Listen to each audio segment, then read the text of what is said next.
Welcome to Two Lamps Last Hour News. I'm Vernon. I'm Cheryl. If you're new here, welcome to the channel. Thought we'd give y'all a heads up on the next Arctic blast heading our way.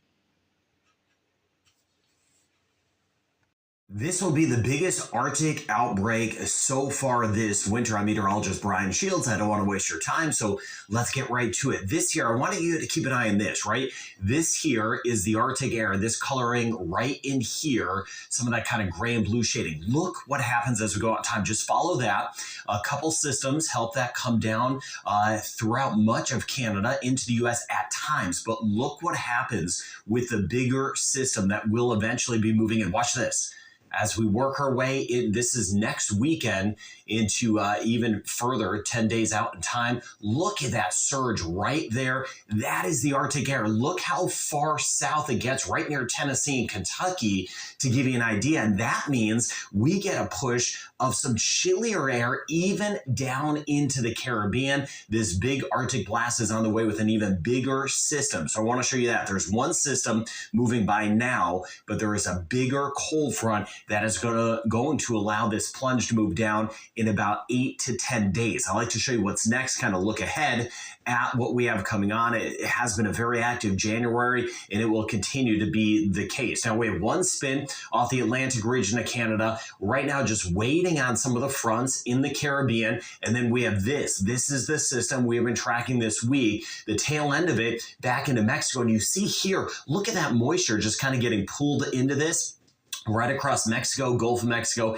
into the southeast United States. And you see it here with the snow and the rain. Let me zoom down for you in a second. Here's the system here. Let's zoom down into this. Now, the white shading on the map would be snow. And look how far south some of this snow is on the back side of this area. Y'all need to get prepared. They're claiming the next Arctic blast is going to be worse than the last one. If you can get you a wood-burning stove, some firewood, blankets, heat lamps, anything like that to keep you from getting frostbite. Because when the power goes out, you're going to have heat. And there is some electric solar-powered generators you can get, sometimes real cheap. We found one a while back, a Blue Eddy, for about $2-something, barely over 200. And it's about a 700 watts, so that wasn't too bad. So if you can find stuff like that before this happens, just get prepared. Right. Sometimes you can find a wood-burning stove around $3.99. I know some of you might not be able to afford that. If not, there's some other options to try to heat your home with, or actually to heat a room or something, a small room with, because some things just don't work good for a big room. But sometimes you just got to do what you got to do. Get in a small room wherever you can and use either some Crisco candles or with some bricks or something, you know. You could try some heat lamps like he was talking about a while ago and plug them into a solar generator and put those right on you. Those red heat lamps that you use for the animals. That's an idea. You could even put half sheets of plywood across your window to stop the cold, because that's where your cold comes in. A lot of it's through the windows. Right. But we'll show you a wood-burning stove in just a little bit.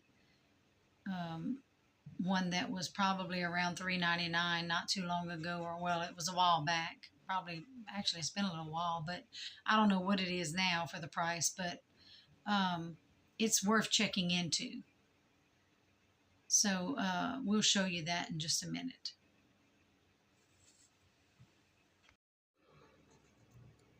This is the wood-burning stove we were talking about. You can get some cement board pretty cheap at Lowe's, 3/8 for about 11 something, and 1/2 inch you'll need on the bottom underneath the stove. As far as the pipe, DVL is a good company to try to get the parts. There's a double wall and triple wall outside chimney. You can use single wall pipe, but it puts off a lot more heat, and it's if your home can take that. And you have to have good drafting, because you won't be dying of carbon monoxide poisoning. So check into those things and maybe it'll save your life. They're playing the HARP thing, maybe. We're not sure, but they did it for the hurricane season, and they're making the hurricanes come more aggressively and more often. We don't know if these fronts are coming down more aggressive, coming further south, even to the Caribbean. Whatever the case, you want to be prepared if all possible. Right. And definitely get you some firewood Yes.